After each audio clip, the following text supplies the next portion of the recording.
A really common problem I hear from teachers is, how do I help students learn how to stand up from a float?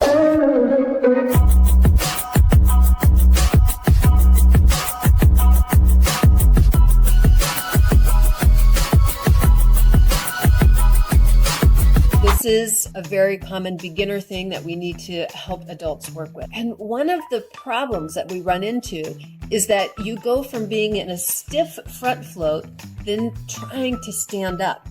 And so we're thinking about the skills of getting the legs and the arms to coordinate and the feet on the floor, which is a lot of steps. We have to break it up. Before we do that, we have to get people to be at ease in the body.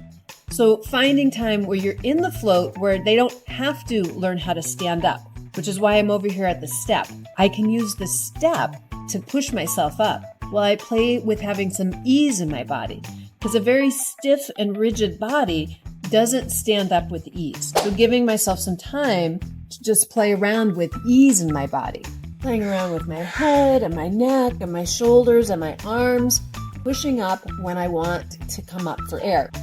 I can also do this with my lower half, because I'm going to need to be able to activate my lower half. But if it's too stiff, I won't be able to.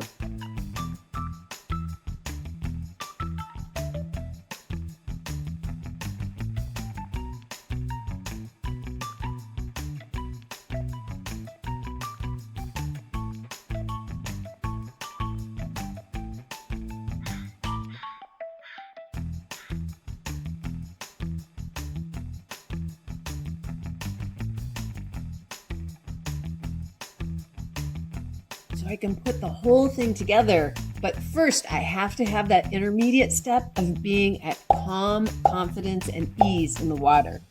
Then I can figure out how to stand up.